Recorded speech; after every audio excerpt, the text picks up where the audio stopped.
Well, hi there, sports fans. Welcome to another exciting episode of Physics 12. And today we're looking at lesson 4.5, which is on ladder problems. And as you guessed it, these problems have to do with ladders. And this still comes under the static equilibrium type of a problem, like the beam problems that we've done already. But there are some slight differences with this. And we will work through a problem here, and you'll see how to deal with these kinds of problems. So here's a typical ladder kind of a problem. And so you've got a ladder set up here, you have a person on the ladder, and you're asked to find the coefficient of friction from the floor. And so it sounds simple enough, but we have to go through all of the steps in order to find our answer, in order to get our answer. So we'll go through a whole problem here. And first of all, again, we're going to start with our free body diagram. That should be no surprise, but that's what we're starting with once again. And similarly, your free body diagram is going to be of the utmost importance in working through a problem like this. As we're going through this, keep in mind that what we're going to be doing is, with the beam problem, what we used was the perpendicular component of force when we work through them, but this kind of a problem, the best way to work through this is using the perpendicular distance of the force from the pivot point. So instead of the perpendicular force components, we're going to use perpendicular distances. And in this case, this is the better way to go. It gets you to your solution a little bit more quickly. And it's a little more straightforward, as you will see in just a minute. All right, so our free body diagram. So we'll put everything on here that we need. We have the center of mass of the ladder, and then we have the force of gravity on the ladder. We have the person on the ladder. I'm not even going to attempt to draw a person on the ladder here. So we have the force of gravity from the person, and that distance will be R2 from our pivot point. The perpendicular distance of the ladder, or the force of gravity on the ladder, its distance, we'll call that R1. So we have R1, we have R2. Then we have the distance from the ladder on the floor to the base of the wall. We'll make that 3 meters. And then where the ladder meets the wall at the top, we'll make that distance to the floor, we'll make that 4 meters. All right, so a couple other things we need on there is we have a force from the wall on the ladder.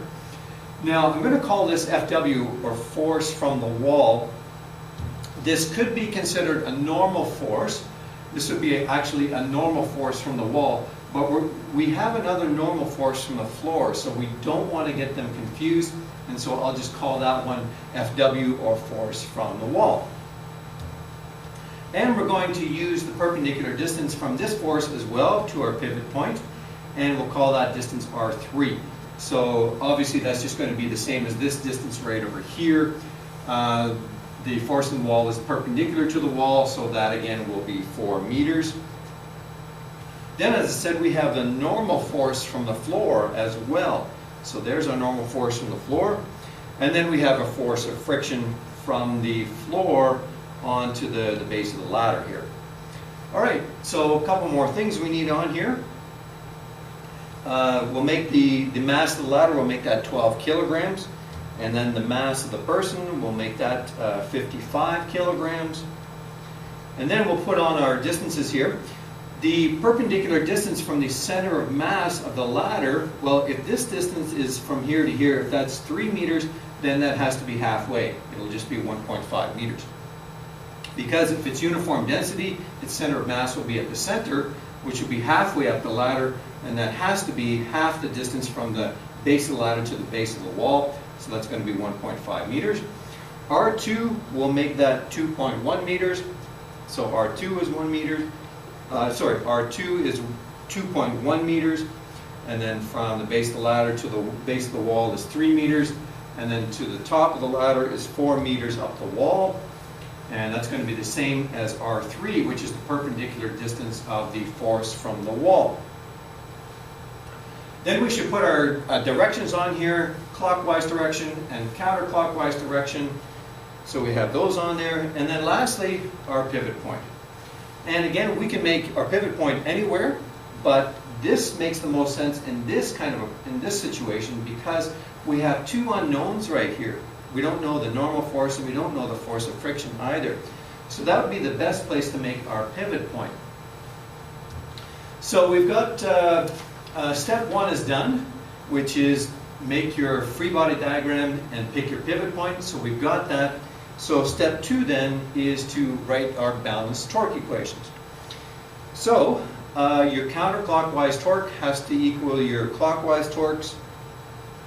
Once again, we're using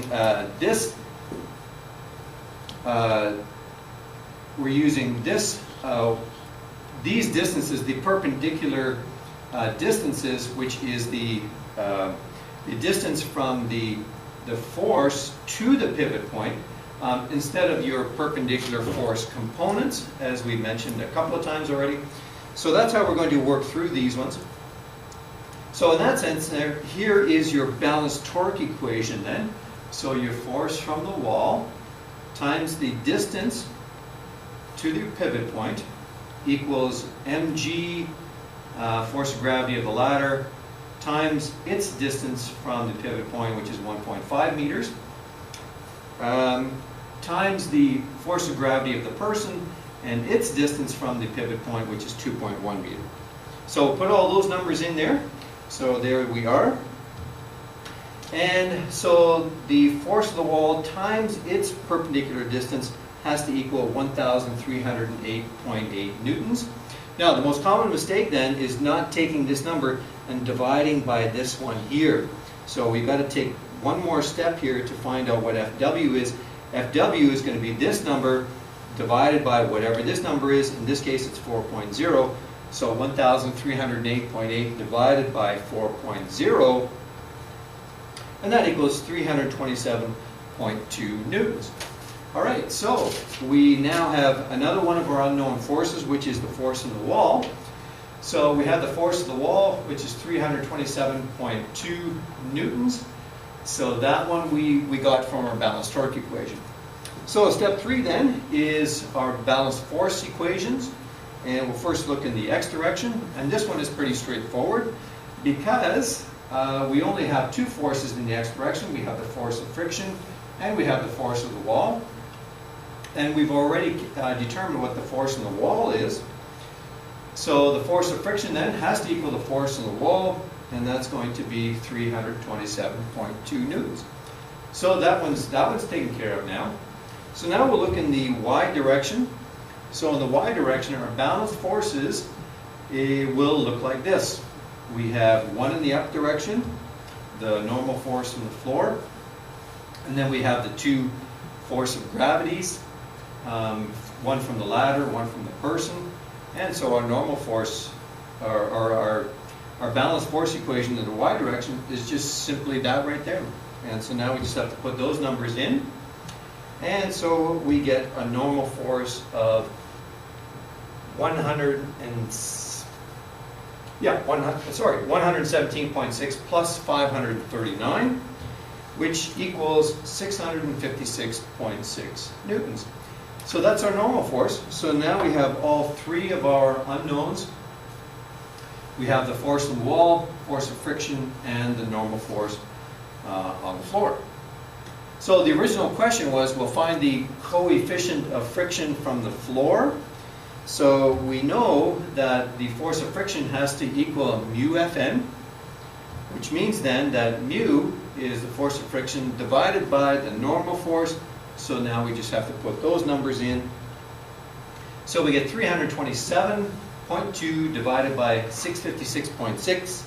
And then our final answer is 0.50. So the coefficient of friction from the floor is 0.50. So again, this was a problem that involved perpendicular distances, and sometimes that works out a little bit better because if you noticed as we were going through here, we didn't have to use any trigonometry with this problem. So that made it actually a little bit easier and a little more straightforward. So once again, static equilibrium kind of problem, just follow through your steps. Number one, make your free body diagram, pick your pivot point. Step 2, your balance torque equation. And then step 3, your balance force equation. And if you remember to follow those steps and get your diagram complete, then you should have a lot of success with these kinds of problems.